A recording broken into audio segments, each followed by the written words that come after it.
اعوذ باللہ من الشیطان الرجیم بسم اللہ الرحمن الرحیم الحمدللہ رب العالمین والصلاة والسلام علی محمد وعلی آلہ وسلم۔ انشاءاللہ آج ہم سورہ بقرہ کے رکوع نمبر 23 اور 24 ان کا مطالعہ کریں گے۔ حسب سابق سب سے پہلے جو پچھلی نشست میں ہم نے 2 رکوع پڑھے تھے ان کا ایک مختصر سا خلاصہ۔ پہلی بات، سچائی کا راستہ چیلنجوں سے بھرا ہوا ہے۔ سچے مومن صبر اور صلات کے ذریعے سے اللہ تعالیٰ سے معاونت طلب کرتے ہوئے قدم با قدم منزل کی طرف گامزن رہتے ہیں، کیونکہ انہیں یقین ہے کہ سب کچھ اللہ تعالیٰ کی طرف سے ہے۔ دوسری بات، زندگی کے اس سفر میں اگر کچھ لوگ حصول مقصد کے لیے اپنی جانیں قربان کر دیتے ہیں تو انہیں مردہ نہیں کہا جاتا، وہ زندہ ہیں، لیکن شعوری طور پہ ان کی زندگیوں کا ادراک کرنا مشکل ہے۔ تیسری بات، خانہ کعبہ بنی نوع آدم کے لیے ہدایت اور سلامتی کا مرکز ہے۔ جو کوئی بھی حج اور عمرہ کے حقیقی مقاصد کو چھپاتا ہے وہ اللہ تعالیٰ کی رحمت سے دور کر دیا جاتا ہے۔ اللہ تعالیٰ نے قرآن کریم میں بارہا ہم سب کو اس کائنات میں پھیلی ہوئی نشانیوں پہ غور و فکر کرنے کی تلقین کی ہے۔ ان نشانیوں پہ غور کرنے کا ایک ہی نتیجہ نکلتا ہے کہ یہ ساری کائنات کسی انتہائی با علم ہستی کے منصوبے کے تحت وجود میں آئی ہے، اور وہی اس کا انتظام سنبھالے ہوئے ہے، اور وہی بندگی کا اصل حقدار ہے۔ کچھ لوگ اللہ کی مخلوق میں سے کسی کو اپنا حاجت روا قرار دیتے ہیں، اسے اللہ کا ہمسر سمجھ لیتے ہیں اور پھر اس کی اندھا دھند تقلید کرتے ہیں۔ ایسے لوگوں کو اپنی غلطی کا احساس اس وقت ہوتا ہے جب ان کے غلط طرز عمل کے نتائج کسی عذاب کی شکل میں ان کے سامنے آ کھڑے ہوتے ہیں۔ اس دعا کے ساتھ کہ اللہ تعالیٰ ہم سب کو اپنے حبیب رحمت العالمین نبی پاک صلی اللہ علیہ وآلہ وسلم کے طفیل قرآن کریم کا صحیح مفہوم عطا فرمائیں۔ آئیے مطالعہ قرآن کا آغاز کرتے ہیں۔ سورہ البقرہ رکوع نمبر 23 اور 24 جو کہ آیات 183 سے 196 پہ مشتمل ہیں۔ بسم اللہ الرحمن الرحیم۔ یا ایھا الذین آمنوا، اے ایمان والو، کتب علیکم الصیام کما کتب علی الذین من قبلکم، لکھ دیے گئے تم پہ روزے جیسے لکھے گئے ان پر جو تم سے پہلے ہوئے، لعلکم تتقون، تاکہ تم تقوی حاصل کرو۔ الصیام اس کا روٹ ہے صوم، صاد واو میم، روزے۔ صیام پلورل ہے اور اس کا واحد صوم ہے، اور صوم کا مطلب ہوتا ہے کسی چیز سے رک جانا، ٹھہر جانا، باز آ جانا، اور انگلش میں ہم کہتے ہیں فاسٹنگ۔ کما، جس طرح سے۔ ماہ صیام بنیادی طور پر ترک کا پروگرام ہے جس میں آپ اپنے جسمانی اور نفسانی تقاضوں پہ اللہ تعالیٰ کے فرامین کے تحت قابو پانے کی مشق کرتے ہیں، اور اس مشق کا بنیادی مقصد تقوی کا حصول ہے، اور تقوی سے مراد اپنے دامن کو اس طرح سمیٹ کر زندگی کی راہ پہ چلنا ہے کہ راستے کے دونوں طرف کی جو خاردار جھاڑیاں ہیں ان کا کوئی بھی کانٹا آپ کے دامن کو نہ لگے۔ اور یہ بات ہم قرآن کریم کے شروع میں ہی پڑھ چکے ہیں کہ اہل تقوی ہی قرآن کریم سے ہدایت حاصل کرتے ہیں، جیسے سورہ البقرہ کی آیت نمبر 2 میں ہے۔ یہ وہ کتاب ہے جس میں کوئی شک نہیں، ہدایت ہے متقین کے لیے۔ اللہ تعالیٰ نے ہم پہ روزے فرض کیے ہیں جیسا کہ ہم سے پہلے والے لوگوں پہ کیے گئے۔ اب اسلام کے اس رکن کے اوپر جو عمل کرنا ہے وہ قوانین الہیہ کے مطابق جسمانی ضروریات اور خواہشات نفس پہ قابو پا کر تقویٰ کا حصول ہے۔ رمضان کا مہینہ اس مقصد کے حصول کے لیے ایک بہترین ماحول فراہم کرتا ہے۔ اس کی وجہ یہ ہے کہ جو کوئی بھی رمضان کو اس کو صحیح آداب کے ساتھ بسر کرتا ہے تو اس کے اوپر ایسی جسمانی اور روحانی کیفیات جو ہیں وہ مرتب ہوتی ہیں جن میں اللہ تعالیٰ کی مشیت کے راز جو ہیں وہ اشکار ہو جاتے ہیں۔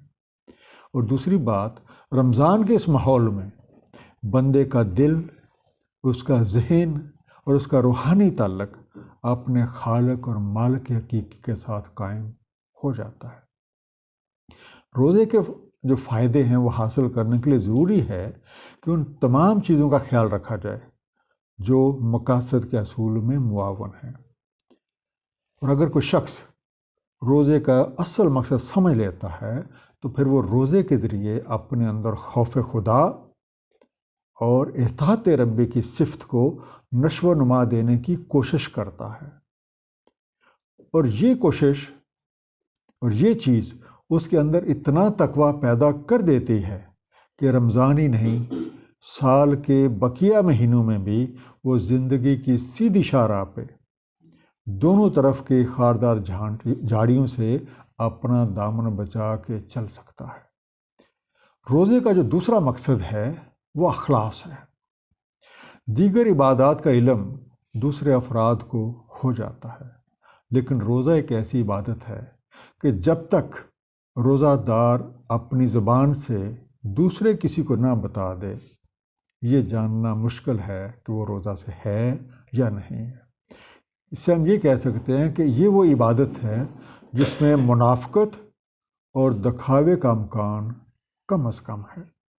اس بنا پہ حدیث قدسی جو کہ بخاری شریف، مسلم اور مشکات تینوں میں موجود ہے، ارشاد فرمایا گیا ہے، روزہ میرے لیے ہے اور میں ہی اس کی جزا ہوں۔ روزے کی وجہ سے انسان میں صبر یعنی ضبط نفس اور خواہشات پہ قابو پانے کی صلاحیت پیدا ہو جاتی ہے، جس کی وجہ سے انسان کے اندر شکر گزاری کا جذبہ بیدار ہو جاتا ہے اور اسے اللہ تعالیٰ کی نعمتوں کی قدر و منزلت معلوم ہو جاتی ہے، اور پھر یہ جذبہ محسن حقیقی سے وابستہ کر دیتا ہے۔ روزوں کی دیگر خصوصیات میں سے قیام اللیل، تلاوت قرآن پاک، اللہ تعالیٰ کی راہ میں مخلوق خدا کی خدمت، اجتماعی سوچ کا فروغ، اعتکاف اور لیلۃ القدر شامل ہیں۔ ایام محدودات، گنتی کے چند روز، فمن کان منکم مریضا او علی سفر فعدۃ من ایام اخر، تو جو کوئی تم میں سے مریض ہو یا سفر پر ہو تو اس پر اتنی ہی تعداد آنے والے دنوں میں۔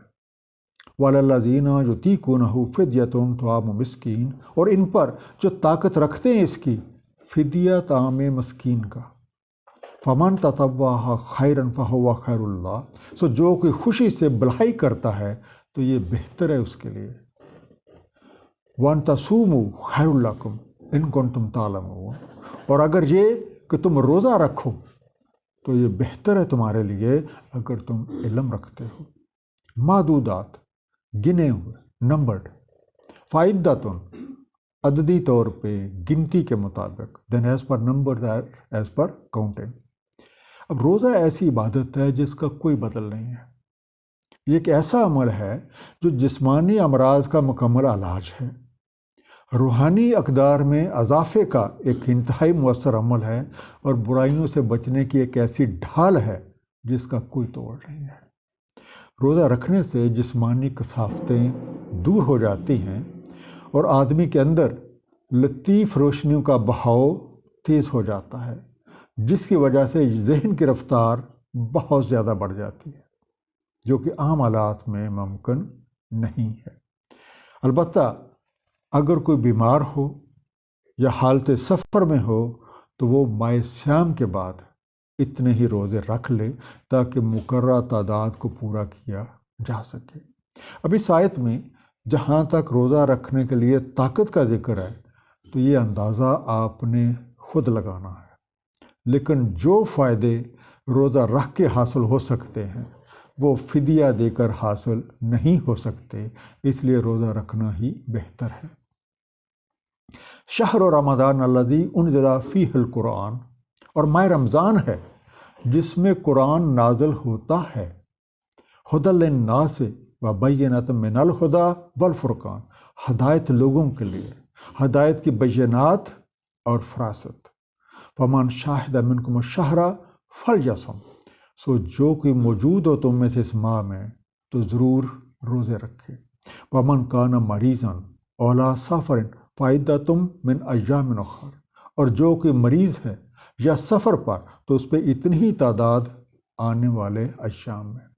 یرید اللہ بکم الیسر ولا یرید بکم العسر، ارادہ رکھتا ہے اللہ تعالیٰ تم پہ آسانی کا اور نہیں ارادہ رکھتا تم پر سختی کا۔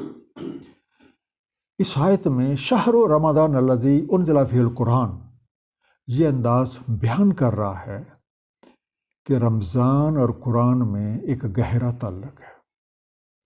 یہاں پر یہ بات واضح ہے کہ قرآن کے نزول کا مقصد یہ نہیں ہے کہ اسے محض تیزی کے ساتھ بغیر سوچے سمجھے پڑھ لیا جائے، بلکہ قرآن کریم کا صحیح حق یہ ہے کہ جب اس کے نزول کے مقاصد کو پیش نظر رکھا جائے، اور ان مقاصد کا ذکر قرآن کریم کی متعدد آیات میں موجود ہے۔ مثلاً سورہ بنی اسرائیل آیت نمبر 106 میں ارشاد ہے، ہم نے قرآن کو تھوڑا تھوڑا کر کے اتارا تاکہ آپ ٹھہر ٹھہر کر اطمینان سے لوگوں کو سنائیں، اور ہم نے اسے بتدریج نازل فرمایا ہے۔ سورہ صاد آیت نمبر 29 میں ارشاد ہے، بے شک ہم نے نازل کیا تم پہ کتاب حق کے ساتھ، تم فیصلہ کرو لوگوں کے مابین جس طرح روشناس کیا تمہیں اللہ تعالیٰ نے، اور کبھی مخاصمت نہ کرنا خیانت کرنے والوں کی طرف سے۔ یعنی انسان قرآن کریم کو اچھی طرح سمجھے اور پھر اپنے نفس، اپنے گھر، اپنے ماحول، اپنے پورے ملک، بلکہ پوری دنیا پہ اللہ کے پیغام کے غلبے کے لیے جد و جہد میں لگ جائے۔ اگر زندگی کا کوئی بھی شعبہ اور معاشرے کا کوئی بھی حصہ قرآن کریم کی رہنمائی سے خالی نہ رہ جائے۔ آیت جاری ہے، وَلِتُكْمِلُوا الْعِدَّةَ وَلِتُكَبِّرُوا اللَّهَ، اور تکمیل کر لو تعداد کی اور تم اللہ تعالیٰ کی کبریائی کا اظہار کرو، عَلَىٰ مَا هَدَاكُمْ وَلَعَلَّكُمْ تَشْكُرُونَ، اس پر کہ اس نے تمہیں ہدایت دی اور تاکہ تم شکر گزار بنو۔ لِتُكَبِّرُوا، تم بڑائی بیان کرو، دیٹس میگنیفائی۔ اور روزوں کے مقاصد کے حصول کے لیے ضروری ہے کہ اگر بحالت مجبوری یعنی کسی بیماری یا سفر کی وجہ سے کچھ روزے چھوٹ گئے ہیں تو ماہ رمضان کے بعد اتنے ہی روزے رکھے جائیں تاکہ گنتی پوری کرنے کے ساتھ ساتھ اس مقصد کی تکمیل ہو جائے جس کی خاطر روزے رکھے گئے۔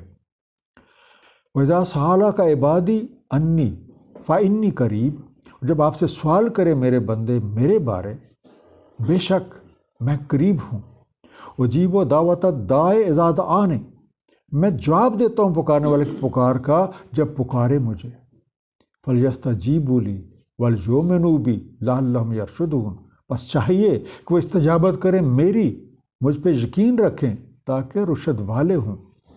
سآلہ کا، آپ سے پوچھیں، آسیو انی، میرے متعلق، اجیبو، میں اجابت کرتا ہوں، میں پہنچتا ہوں، آئی ریسپونڈ، دعویٰ، پکار، انووکیشن، ادا، دعا کرنے والا یا پکارنے والا، دا سپلیکینٹ، دا آنے، مجھے پکارے، ہی کالس می، فَلْيَسْتَجِیبُوا، سو چاہیے کہ جواب دیں، سو لیٹ دم ریسپونڈ۔ یرشدون، ٹھیک سمت، رائے راست، لیٹ ٹو رائٹ ڈائریکشن۔ اب رمضان المبارک کی مشق کا نتیجہ یہ ہے کہ بندے کا اپنے خالق اور مالک سے دل، دماغ اور روحانی تعلق قائم ہو جاتا ہے۔ وہ ہر جگہ اور اپنے اندر بھی اللہ تعالیٰ کی موجودگی کو محسوس کر سکتا ہے۔ بس اے داعی حق، اگر میرے بندے آپ سے میرے بارے میں پوچھیں تو انہیں بتا دیں کہ میں ان کے بہت قریب ہوں اور ہر پکارنے والے کی پکار کا جواب دیتا ہوں۔ سورہ کاف آیت نمبر 16 میں ارشاد ہے، اور ہم زیادہ قریب ہیں اس کے رگے جاں سے بھی۔ دعا کی قبولیت فوری طور پہ بھی ہو سکتی ہے، اس میں کچھ تاخیر بھی ہو سکتی ہے، اور یہ بھی ہو سکتا ہے کہ اس دعا کو ایک غیر معینہ مدت کے لیے ملتوی کر دیا جائے۔ تاہم یہ بات یقینی ہے کہ اس کا جواب اس شخص کے بہترین مفاد میں دیا جائے گا۔ دعا کی قبولیت کے حوالے سے قرآن کریم میں ارشاد ہے، سورہ غافر آیت نمبر 60، اور تمہارے رب نے فرمایا ہے، مجھ سے ہی دعا مانگو، میں تمہاری استجابت کروں گا۔ بے شک جو میری بندگی سے تکبر کر رہے ہیں، عنقریب وہ جہنم میں داخل ہوں گے، خوار ہو گے۔ اور سورہ شورا آیت نمبر 26 میں ارشاد ہے، اور استجابت فرماتا ہے جو یقین رکھتے ہیں اور اعمال صالح کرتے ہیں، اور مزید دیتا ہے انہیں اپنے فضل سے، اور کافروں کے لیے ایک عذاب شدید ہے۔ اس لیے ضروری ہے کہ دعا مانگتے ہوئے اب دعا کے آداب کو ملحوظ خاطر رکھیں، مکمل عاجزی، انکساری اور ایک کامل یقین کے ساتھ دعا مانگیں، اور اللہ پہ بھروسہ رکھیں کہ اللہ تعالیٰ ہی ہمارا خالق اور مالک ہے، وہی زندگی کے تمام وسائل مہیا کر رہا ہے، اسی کے قوانین ہر سو چل رہے ہیں، وہی ہماری حفاظت اور مدد کرنے والا ہے۔ تو جب ہم اللہ تعالیٰ پہ سچا ایمان رکھتے ہیں، جب اللہ تعالیٰ پہ ہم یقین کامل رکھتے ہیں، تو وہ ہماری صحیح سمت میں رہنمائی فرما دیتا ہے۔ وَحِلَّ لَكُمْ لَيْلَةَ الصِّيَامِ الرَّفَثُ إِلَىٰ نِسَائِكُمْ، حلال ہے تمہیں روزے کی راتوں میں اپنے نسواں کے پاس جانا۔ ہُنَّ لِبَاسٌ لَكُمْ وَأَنْتُمْ لِبَاسٌ لَهُنَّ، وہ لباس ہیں تمہارے لیے اور تم لباس ہو ان کے لیے۔ عَلِمَ اللَّهُ أَنَّكُمْ كُنْتُمْ تَخْتَانُونَ أَنفُسَكُمْ فَتَابَ عَلَيْكُمْ وَعَفَا عَنْكُمْ، اللہ تعالیٰ کو علم ہے کہ تم خیانت کرتے رہے اپنے آپ سے، تو وہ متوجہ ہوا تم پہ اور معاف فرما دیا تمہیں۔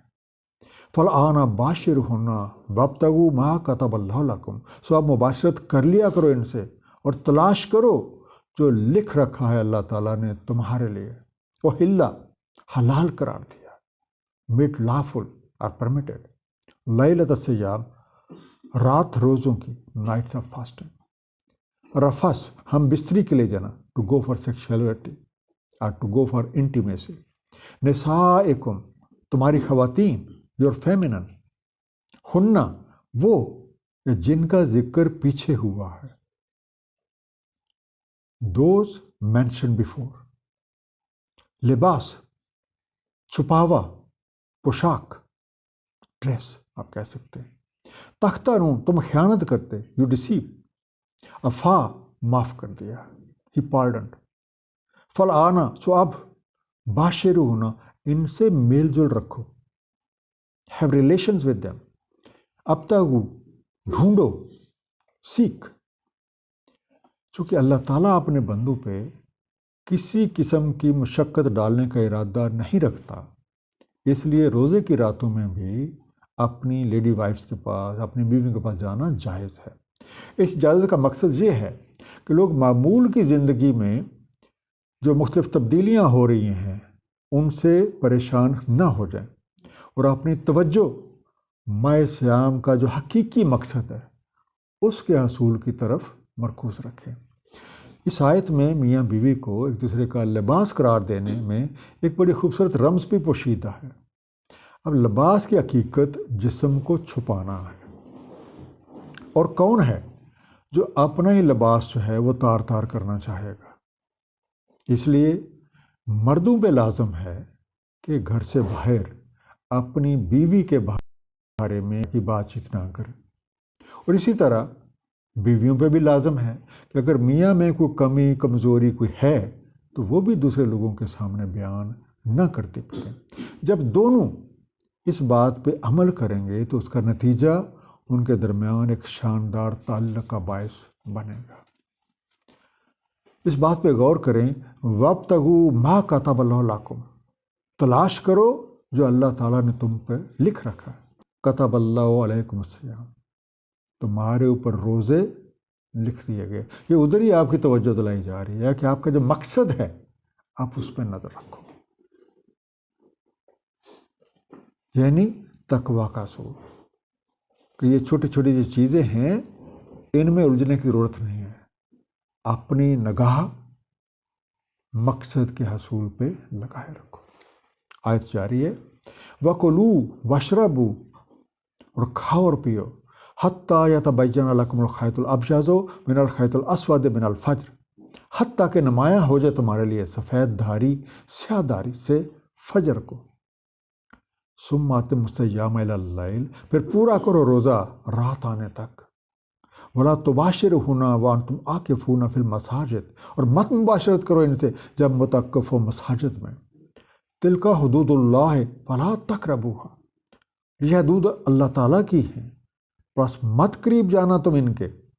کذالک یبین اللہ آیات للناس، اس طرح روشن فرماتا ہے اللہ تعالیٰ اپنی نشانیاں لوگوں کے لیے. لعلہم یتقون، تاکہ وہ تقویٰ پائیں. الخیط دھاگا، تھریڈ. ابیض سفید وائٹ، اسود سیاہ بلیک. اب روزہ رکھنے کے لیے سحری کریں اور پھر غروب آفتاب تک روزہ مکمل کریں. اب اس وقفے کے دوران اپنے دماغ کو جسمانی اور نفسانی ضروریات سے آزاد کرنا ضروری ہے، کیونکہ جب تک ذہن شعور کی گرفت سے آزاد نہیں ہوگا تو وہ لاشعور میں داخل نہیں ہو سکے گا. البتہ جب آپ مسجد میں اعتکاف کیے ہوئے ہیں تو اپنی بیویوں سے مباشرت جائز نہیں ہے. اس پابندی کا مقصد یہ ہے کہ جس نفسانی تربیت اور ذہنی یکسوئی کی خاطر آپ گھر چھوڑ کے اس ایک پاکیزہ ماحول میں، مسجد کے پاکیزہ ماحول میں آ کے بیٹھ گئے ہیں، آپ جس مقصد کے لیے آئے ہیں اس مقصد کی طرف آپ کی توجہ جو ہے وہ مبذول رہے. کھانے پینے اور دوران اعتکاف بیویوں سے تعلقات نہ رکھنے کی جو حدود ہیں یہ اللہ تعالیٰ نے مقرر کی ہیں تاکہ آپ اصل مقصد جو ہے اس پہ توجہ رکھیں.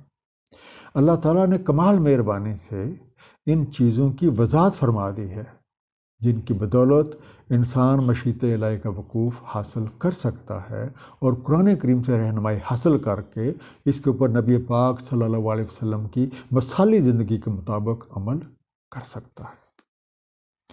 وَلَا تَأْكُلُوا أَمْوَالَكُمْ بَيْنَكُمْ بِالْبَاطِلِ وَتُدْلُوا بِهَا إِلَى الْحُكَّامِ، اور مت پہنچاؤ تم اموال ایک دوسرے کے باہم باطل طریقہ سے اور پہنچاؤ ان کو حکام تک.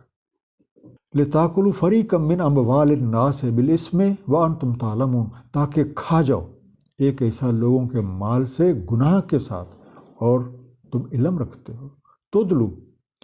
تدلو بنیادی طور پہ پہنچ کا ذریعہ بننا.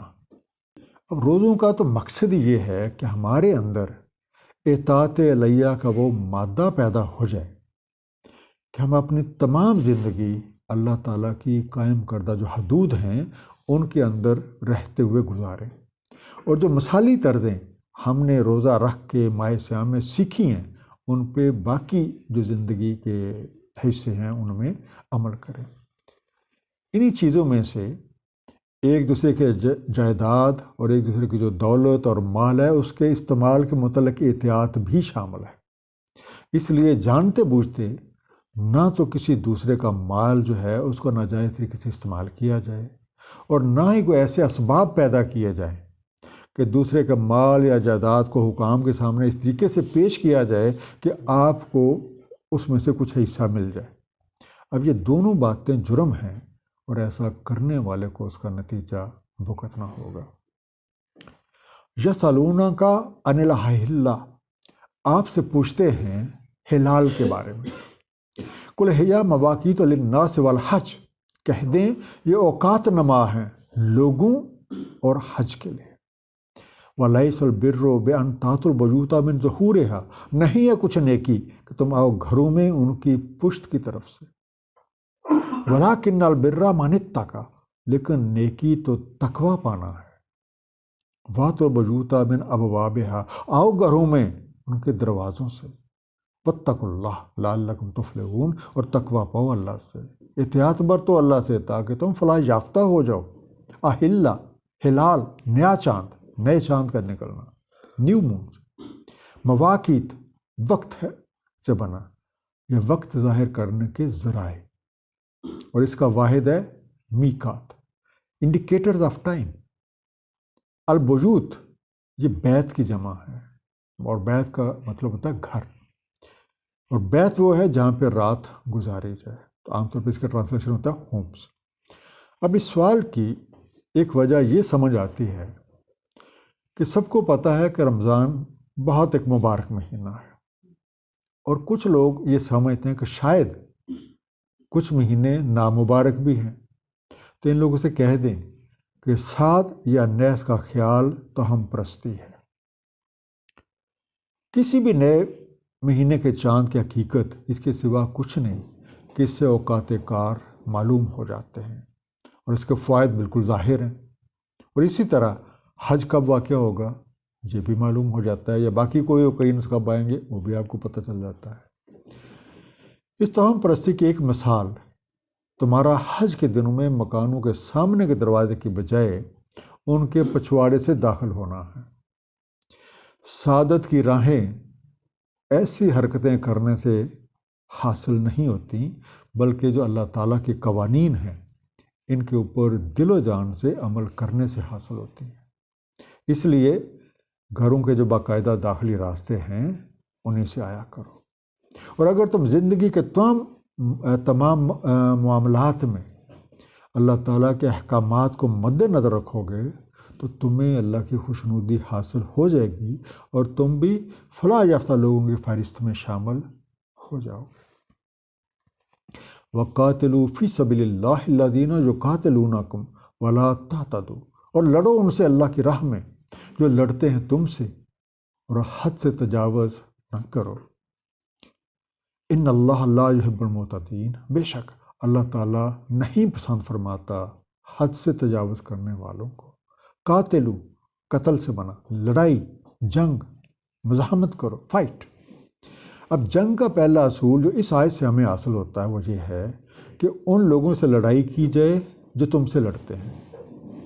مقصد ہے کہ تم نے پہل نہیں کرنی، اگر تم سے لڑے تو تم بھی اس سے لڑو، کیونکہ ان حالات میں اس کے سوا کوئی اور چارہ نہیں ہے۔ اور یہ جنگ اللہ تعالیٰ کے جو دیے ہوئے قوانین ہیں ان کے مطابق ہوگی، نہ کہ ذاتی مصلحتوں اور مفاد پرستیوں کی بنا پہ۔ اور اس کا مقصد اللہ کی راہ یعنی انسانیت کا تحفظ ہے، اور اس میں کسی بھی قسم کی حدود شکنی جو ہے وہ ایک ناپسندیدہ فعل ہے۔ سورہ الحج آیت نمبر 20 ہے ان کے لیے جن سے لڑائی کی جا رہی ہے، کیونکہ وہ مظلوم ہیں، اور بے شک اللہ تعالیٰ ان کی نصرت پر قادر ہے۔ وَاقْتُلُوهُمْ حَيْثُ ثَقِفْتُمُوهُمْ، اور لڑو ان سے جہاں کہیں بھی تم انہیں پاؤ۔ وَأَخْرِجُوا مِنْ حَيْثُ أَخْرَجُوكُمْ، اور نکالو انہیں جہاں سے انہوں نے نکالا ہے تمہیں۔ وَالْفِتْنَةُ أَشَدُّ مِنَ الْقَتْلِ، اور فتنہ لڑائی سے اشد ہے۔ وَلَا تُقَاتِلُوهُمْ عِنْدَ الْمَسْجِدِ الْحَرَامِ حَتَّى يُقَاتِلُوكُمْ فِيهِ، اور مت لڑو ان سے مسجد الحرام کے پاس حتیٰ کہ وہ تم سے لڑیں اس میں۔ فَإِنْ قَاتَلُوكُمْ فَاقْتُلُوهُمْ، سو اگر وہ تم سے لڑیں تو تم بھی ان سے لڑو۔ كَذَلِكَ جَزَاءُ الْكَافِرِينَ، یہی جزا ہے کافروں کے لیے۔ ثَقِفْتُمُوهُمْ، تم پاؤ انہیں، you find them۔ تو جب لڑائی کے سوا کوئی چارہ نہ رہے تو پھر دشمن کو جہاں بھی پاؤ ان کا مقابلہ کرو، اور جہاں سے انہوں نے تمہیں نکالا ہے تم ان کو نکال باہر کرو۔ اس لیے کہ دنیا میں بگاڑ اور جو بد نظمی ہے یہ جنگ سے بھی زیادہ خطرناک ہے۔ لیکن اس بات کا خیال رہے کہ مسجد الحرام امن کی جگہ ہے، لیکن اگر دشمن وہاں جنگ کرنے سے باز نہ آئے تو تم بھی ان سے جنگ کرو، کیونکہ جو لوگ اس طرح کے مقامات مقدس کا خیال نہیں کرتے، ان کے آئین و ضوابط کا بھی احترام نہیں کرتے، تو ان کا علاج ان کے حملے کا جواب دینا ہے۔ فَإِنِ انْتَهَوْا فَإِنَّ اللَّهَ غَفُورٌ رَحِيمٌ، اور اگر وہ باز آ جائیں تو بے شک اللہ تعالیٰ غفور ہے، رحیم ہے۔ وَقَاتِلُوهُمْ حَتَّى لَا تَكُونَ فِتْنَةٌ وَيَكُونَ الدِّينُ لِلَّهِ، اور لڑو ان سے حتیٰ کہ نہ رہ جائے کو فتنہ اور ہو جائے دین اللہ ہی کے لیے۔ وَإِنِ انْتَهَوْا فَلَا عُدْوَانَ إِلَّا عَلَى الظَّالِمِينَ، بس اگر یہ باز آ جائیں تو نہیں کو عدوان سوائے ظلم کرنے والوں پہ۔ انتہو نہیں، وہ رک جائیں، وہ رکے رہیں، باز آ جائیں۔ دسیز، عدوان ناجائز سلوک، دشمنی، معاندانہ انداز، آپ کہتے ہیں رجحان میں مخالفت، ہاسٹیلیٹی، انیمیٹی۔ اور اگر جو حق کے دشمن ہیں وہ جنگ سے رک جائیں تو تم بھی رک جاؤ، خواہ آگے بڑھنے میں کتنی ہی سہولت یا فائدہ دکھائی دے رہا ہو، کیونکہ مائے سیام کی جو تربیت ہے اس سے یہی تو مقصود ہے کہ جہاں بڑھنے کا حکم دیا جائے تو تم آگے بڑھو، اور جہاں رکنے کا حکم دیا جائے تو تم وہاں رک جاؤ۔ آیت نمبر 193 میں ارشاد ہے کہ جو یہ جنگ ہے اللہ تعالیٰ کی حدود اور شرائط کے مطابق اس وقت تک جاری رہے گی جب تک جو فتنہ انہوں نے اٹھا رکھا تھا وہ دور نہ ہو جائے، اور ایسی فضا پیدا ہو جائے جس میں دین کے معاملہ میں کسی کے اوپر جبر و اکراہ نہ رہ جائے، جو چاہے اسے خالصتاً اللہ تعالیٰ کی خاطر اختیار کر لیں۔ جیسے کہ سورہ البقرہ آیت نمبر 256 میں ارشاد ہے، نہیں ہے کوئی اکراہ دین میں، الگ ہو چکی ہے رشد گمراہی سے، تو جو کوئی کفر کرے طاغوت کا اور ایمان لے آئے اللہ تعالیٰ پہ تو اس نے تھام لیا ایک مضبوط سہارا جو نہیں ہے ٹوٹنے والا، اور اللہ تعالیٰ سمیع ہے، علیم ہے۔ یہ لوگ اگر فساد انگیزوں سے باز آ جائیں تو تم بھی جنگ روک دو، کیونکہ اس جنگ کا تو مقصد ہی سرکش قوتوں کو ایک حد سے آگے نہ بڑھنے دینا ہے۔ الشہر الحرام بالشہر الحرام والحرمتوں کے ساتھ ماہ حرام سے، اور حرمتیں عدلے کا بدلہ ہیں۔ فَمَنِ اعْتَدَىٰ عَلَيْكُمْ فَاعْتَدُوا عَلَيْهِ بِمِثْلِ مَا اعْتَدَىٰ عَلَيْكُمْ، اور جو کوئی تعدی کرے تم پہ تم بھی تعدی کرو اس پر اسی کی مثل جیسی تعدی کی اس نے تم پہ۔ وَاتَّقُوا اللَّهَ وَاعْلَمُوا أَنَّ اللَّهَ مَعَ الْمُتَّقِينَ، اور محتاط رہو اللہ تعالیٰ سے اور معلوم رہے کہ اللہ تعالیٰ متقین کے ساتھ ہے۔ الشہر الحرام، حرمت والا مہینہ، حرمات قابل احترام، قابل ادب، حرام قرار دی گئی چیزیں، وائولیشن۔ اب سال میں چند مہینے حرمت والے قرار دیے گئے ہیں جن میں عام حالات میں لڑائی کی اجازت نہیں ہے، جس کا ایک مقصد یہ نظر آتا ہے کہ لڑائی میں ایک وقفہ آ جائے تاکہ اس وقفے میں صلح اور امن کے امکانات پیدا ہو جائیں اور فریقین بات چیت کے ذریعے مسائل کو حل کر لیں۔ اب آپ اس آیت میں دیکھیے تو ایک قصاص کی پوری ڈیفینیشن جو ہے وہ بھی آپ کو ملے گی۔ فَمَنِ اعْتَدَىٰ عَلَيْكُمْ فَاعْتَدُوا عَلَيْهِ بِمِثْلِ مَا اعْتَدَىٰ عَلَيْكُمْ، جیسا کسی نے کیا اس کے ساتھ بالکل ویسا ہی۔ اب دیکھیں جنگ جو ہے یہ دو فریقین کے درمیان ہوتی ہے، اور جنگ روکنا صرف اس صورت میں ممکن ہوگا جب دونوں پارٹیاں اس بات کے لیے راضی ہوں، اور پھر ایسی باتیں عدل اور بدلے کے طریقے پر ہی ہو سکتے ہیں۔ اب سچے مومنوں کے لیے اللہ تعالیٰ اور اس کا رسول ہر چیز سے بڑھ کر ہے، اس لیے ان کا فرض یہ ہے کہ ہر طرح کے حالات میں احکامات الہیہ کو پیش نظر رکھیں، جن باتوں سے روکا گیا ہے ان سے پرہیز کریں، اور جن چیزوں کا کرنے کا کہا گیا ہے وہ کر گزریں، کیونکہ اللہ تعالیٰ ایسے لوگوں کی کوششوں کو شرف قبولیت بخشتا ہے جو زندگی کے تمام معاملات میں محتاط روی یعنی تقوی اختیار کیے رکھتے ہیں۔ وَأَنفِقُوا فِي سَبِيلِ اللَّهِ، اور نفقہ کرو اللہ تعالیٰ کی راہ میں۔ وَلَا تُلْقُوا بِأَيْدِيكُمْ إِلَى التَّهْلُكَةِ، اور مت پڑو اپنے ہی ہاتھوں ہلاکت میں۔ وَأَحْسِنُوا إِنَّ اللَّهَ يُحِبُّ الْمُحْسِنِينَ، اور احسان کرو، بے شک اللہ تعالیٰ محبوب رکھتا ہے محسنین کو۔ التہلکات، ہلاک سے بنا، تباہی اور بربادی، ڈسٹرکشن۔ نظام حق کے قیام کے لیے جان کے ساتھ ساتھ مال و دولت کو بھی اسی مقصد کے لیے خرچ کرو، ورنہ اپنے ہاتھوں تم تباہی کا سامان کر لو گے۔ غرض زندگی کے ہر شعبے میں حسن کارانہ انداز میں مصروف عمل رہو، کیونکہ یہی روش اللہ تعالیٰ کو پسند ہے۔ وَأَتِمُّوا الْحَجَّ وَالْعُمْرَةَ لِلَّهِ، اور پورا کرو حج اور عمرہ اللہ تعالیٰ کے لیے۔ وَإِنْ أُحْصِرْتُمْ فَمَا اسْتَيْسَرَ مِنَ الْحَجِّ، بس اگر تم گھیر لیے جاؤ تو جو بآسانی میسر ہو ہدیہ۔ وَلَا تَحْلِقُوا رُؤُوسَكُمْ حَتَّى يَبْلُغَ الْحَدْيُ مَحِلَّهُ، اور نہ منڈواؤ اپنے سر حتیٰ کہ پہنچ جائے ہدیہ برمحل۔ فَمَنْ كَانَ مِنْكُمْ مَرِيضًا أَوْ بِهِ أَذًى مِّن رَأْسِهِ فَفِدْيَةٌ مِّن صِيَامٍ أَوْ صَدَقَةٍ أَوْ نُسُكٍ، تو جو کوئی تم میں سے مریض ہو یا اسے کوئی ایذا ہو سر میں تو فدیۃً رکھے روزے یا صدقہ دے یا نسک کرے۔ احصرتم، حصار کر لیے جاؤ، گھیر لیے جاؤ، کسی وجہ سے روک دیے جاؤ، you are surrounded, you are held back. استیسرا، یسر سے بنا، سہولت سے ہو سکے، آسانی سے ہو سکے، obtained with ease۔ الحج، حدیث سے بنا، اور عام طور پہ اس کا ترجمہ کیا جاتا ہے قربانی کا جانور۔ آپ اسے ہدیہ بھی کہہ سکتے ہیں، قربانی کا جانور بھی کہہ سکتے ہیں۔ ہدیہ کے طور پہ کہیں گے تو اس کا میننگ ہوگا گفٹ، اور اگر قربانی کا جانور تو آپ کہہ سکتے ہیں سیکریفیشل اینیمل۔ لا تحلقوا، مت حلق کرواؤ، مطلب کہ اپنا نہ منڈواؤ، ڈونٹ شیو۔ رؤوسکم، رؤوسکم اس کا روٹ ہے راس، رے الف سین، اور یہ پلورل ہے، سر کی جمع ہے، یور ہیڈز۔ جب لوگا، پہنچ جائے، محلہ، اپنے ٹکانے پہ، اپنی جگہ پہ، اٹس ڈیسٹینیشن، اٹس پلیس۔ اذا، اذیت، تکلیف، ایلمنٹ۔ نسک، نسک کا ترجمہ مناسک بھی ہے، اور اس سے مراد ایک ایسا عمل خیر بھی ہے جسے کو اپنے اوپر واجب قرار دے لے۔ A good deed which one sets upon himself as a binding۔